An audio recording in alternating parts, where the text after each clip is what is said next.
महाराष्ट्र विधानसभा चुनाव से पहले कांग्रेस अध्यक्ष मल्लिकार्जुन खड़गे ने पीएम मोदी और बीजेपी पर करारा हमला बोला है। बीजेपी की विचारधारा को देश के खिलाफ बताया है। खड़गे ने सिर्फ बीजेपी पर ही हमला नहीं किया, बल्कि आरएसएस को भी अपने निशाने पर ले लिया। उन्होंने हर उस मुद्दे पर बात की है जो आज देश की चर्चाओं का विषय बने हुए हैं।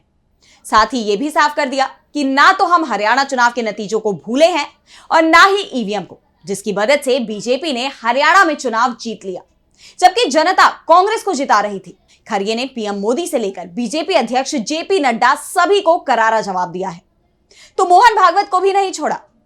खड़गे के तीखे तेवरों को लेकर आज हम स्पेशल रिपोर्ट में करेंगे बात। नमस्कार, मैं आराधना। तो शुरू करते हैं हमारी एक खास रिपोर्ट। कांग्रेस अध्यक्ष मल्लिकार्जुन खड़गे ने बीजेपी पर जोरदार हमला किया। खड़गे ने बीजेपी को आतंकी पार्टी कह दिया। ऐसे में सवाल ये भी उठने लगे हैं कि अगर कांग्रेस सत्ता में आती है तो क्या बीजेपी, जिसे खड़गे ने आतंकी पार्टी कहा है, उस पर कड़ी कार्रवाई की जाएगी? वैसे बता दें कि जम्मू कश्मीर विधानसभा चुनाव के प्रचार के दौरान 11 सितंबर को कांग्रेस अध्यक्ष मल्लिकार्जुन खड़गे ने अपना बयान देते हुए कहा था कि मोदी जी झूठ बोलने में शर्माते नहीं हैं, क्योंकि वे झूठों के सरदार हैं। वो सिर्फ झूठ बोलते हैं। कहते थे 400 सीटें जीतेंगे। कहां गए 400 पार वाले? वो यानी बीजेपी 240 सीट पर सिमट गए। अगर हमें यानी विपक्ष को 20 सीटें और आ जाती तो ये सारे लोग जेल में होते। ये लोग जेल में रहने के लायक हैं। खड़गे के बयान से साफ है कि उनके तेवर बेहद ही सख्त है और उन्होंने ये भी साफ कर दिया कि अगर उनकी पार्टी सत्ता में आती है तो बीजेपी के एक एक नेता को जेल में डाल दिया जाएगा। जो भी बीजेपी के नेताओं ने गलत किया है उन सब की सजा दी जाएगी, कठोर कार्रवाई की जाएगी। और उनके ये तेवर बस यहीं तक नहीं थमे रहे, बल्कि खड़गे ने अब एक और तीखा बयान दिया है। दरअसल खड़गे की नाराजगी पीएम नरेंद्र मोदी के बयान को लेकर थी। पीएम मोदी ने कांग्रेस को अर्बन नक्सल पार्टी कहा था। दरअसल पीएम मोदी 5 अक्टूबर को महाराष्ट्र पहुंचे थे। इस दौरान उन्होंने ठाणे में एक जनसभा को संबोधित किया और उन्होंने कहा कि कांग्रेस और उनके सहयोगियों का एक ही मिशन है, बांटो और सत्ता में रहो। कांग्रेस को अर्बन नक्सल गैंग चला रहे हैं। वो देश के विरोधियों के साथ खड़ी है। इसी दिन बीजेपी अध्यक्ष जेपी नड्डा ने भी कांग्रेस नेता राहुल गांधी को अर्बन नक्सल कह दिया था। उन्होंने कहा था कि कांग्रेस वो पार्टी है जो आजादी की लड़ाई लड़ने आई थी। गांधी जी ने कहा था कि आजादी की लड़ाई के बाद कांग्रेस पार्टी को खत्म कर देना चाहिए, लेकिन सत्ता के लालच में आप कांग्रेस पार्टी चलाते रहे और आपकी यात्रा बाएं से दाएं, दाएं से बाएं हो गई। राहुल गांधी आजकल अर्बन नक्सल और देश को बांटने वाले लोगों की भाषा बोलने लगे हैं। यानी जेपी नड्डा ने राहुल गांधी पर देश को बांटने के आरोप लगा दिए। ये पहली बार नहीं है जब इस तरह के आरोप कांग्रेस पर या राहुल गांधी पर लगाए गए हों। आपको बता दें कि प्रधानमंत्री नरेंद्र मोदी और बीजेपी के बड़े नेता कांग्रेस पार्टी और गांधी परिवार पर हमला करने के लिए अर्बन नक्सल जैसे शब्दों का खूब इस्तेमाल करते हैं, लेकिन कांग्रेस की तरफ से पहली बार भाजपा पर इस तरह का हमला किया गया।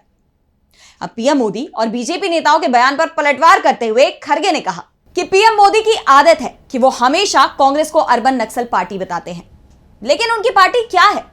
जो विकासवादी लोग हैं उन्हें अर्बन नक्सल कहा जा रहा है। ये मोदी की आदत है। मोदी को ऐसे आरोप लगाने का हक नहीं है।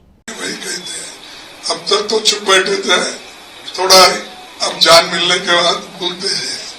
तो अर्बन नक्सल तो जो बुद्धिवादी है, प्रोग्रेसिव, उसको अर्बन नक्सल बोलना, कांग्रेस है उसको बोलना, ये उनकी आदत है।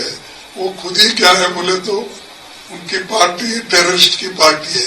लिंचिंग करते हैं, मारते हैं, शेड्यूल कास्ट के लोगों के मुंह में पेशाब करते हैं, ट्राइबल लोगों को लाके रेप करते हैं।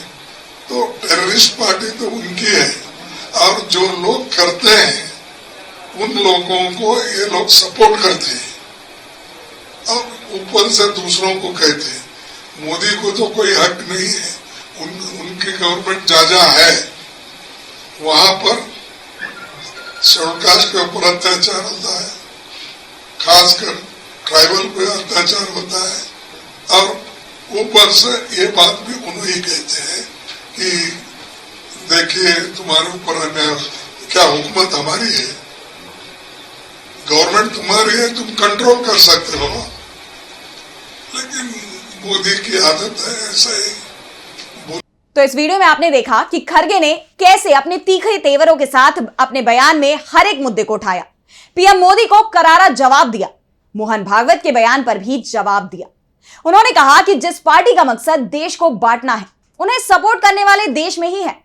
वो संघ प्रमुख मोहन भागवत है। संविधान बदलना हो, रिजर्वेशन हो, हिंदू मुसलमानों को अलग करने की बात करे, ऐसा करने वाले ये लोग हैं और बुद्धि दूसरे लोगों को बांट रहे हैं। दरअसल 2015 में मोहन भागवत ने ही आरक्षण की समीक्षा की बात कही थी और अब खरगे के तेवरों से साफ है कि वो बीजेपी को कोई मौका नहीं देंगे, हर सवाल का जवाब देंगे। अभी बीजेपी सत्ता में है, लेकिन आज नहीं तो कल वो सत्ता से बाहर होगी। इंडिया गठबंधन और कांग्रेस की सरकार बनेगी, उसके बाद पूरा हिसाब किताब किया जाएगा। खरगे के बयान से एक बात साफ हो गई है कि कांग्रेस बीजेपी या केंद्र की सरकार के दबाव में नहीं आएगी और पूरी आक्रामकता के साथ जवाब देगी। वैसे बीजेपी के साथ चल रही लड़ाई में खरगे ने यह भी साफ कर दिया कि वो हरियाणा के चुनाव परिणामों को भूले नहीं हैं। उन्होंने कहा कि हम एक मीटिंग करने जा रहे हैं और एक रिपोर्ट भी तैयार होगी। रिपोर्ट तैयार होने के बाद साफ हो जाएगा कि क्या करना चाहिए और क्या हुआ था। पूरा देश कह रहा था कि कांग्रेस जीतेगी, बीजेपी के नेता भी यही बात कह रहे थे। जब हर कोई कांग्रेस की जीत की बात कह रहा था, तब क्या कारण था कि कांग्रेस वहां पर हार गई? दरअसल हरियाणा चुनाव परिणाम के बाद से ही बीजेपी और कांग्रेस के बीच तीखी जुबानी जंग शुरू हो गई है। कांग्रेस दावा कर रही है कि जो चुनाव परिणाम सामने आए हैं वो भरोसे के काबिल नहीं है, चुनाव के नतीजों में धांधली की गई है। बीजेपी के नेताओं को भी भरोसा नहीं हो रहा था कि हरियाणा में इस तरह के चुनाव परिणाम सामने आएंगे। अगर ऐसा होता तो बीजेपी हाईकमान भी पूरी ताकत हरियाणा में लगाता, लेकिन ना तो चुनाव प्रचार में पीएम मोदी ने ज्यादा इंटरेस्ट दिखाया और ना ही अमित शाह ने। मोदी 4 दिन पहले तो शाह करीब 1 सप्ताह पहले ही हरियाणा में चुनाव प्रचार बंद कर चुके थे। जेपी नड्डा भी दिखाई नहीं दिए। यहां तक कि जिस दिन काउंटिंग हो रही थी उस दिन सुबह दिल्ली बीजेपी मुख्यालय में भी चहल पहल कहीं गायब सी थी, क्योंकि नेता मानकर चल रहे थे कि चुनाव में हार तय है। लेकिन चुनाव परिणाम आने के बाद बीजेपी नेताओं के बयान ही बदल गए। पीएम तो सीधे सीधे कांग्रेस नेताओं की तुलना अर्बन नक्सल से करने लगे, जबकि एग्जिट पोल भी यही कह रहे थे कि कांग्रेस की जीत तय है और बीजेपी का पत्ता इस बार साफ होने वाला है। लेकिन नतीजे आते ही हालात एकदम से बदल गए और इसे लेकर यहां तक कि कांग्रेस ने चुनाव आयोग में शिकायत भी की है। 20 सीटों पर रिकाउंटिंग की मांग की गई है। अब चुनाव आयोग इस पर क्या कार्रवाई करता है?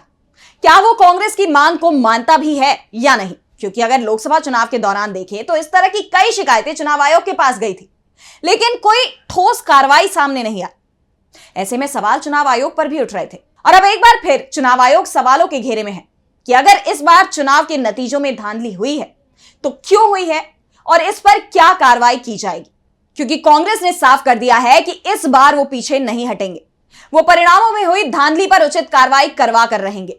लेकिन इस जीत के बाद बीजेपी नेताओं के सुर एकदम से बदल गए हैं और बीजेपी नेताओं में जीत के इसी घमंड को ठंडा करने के लिए खुद कांग्रेस अध्यक्ष मल्लिकार्जुन खड़गे मैदान में आ गए हैं।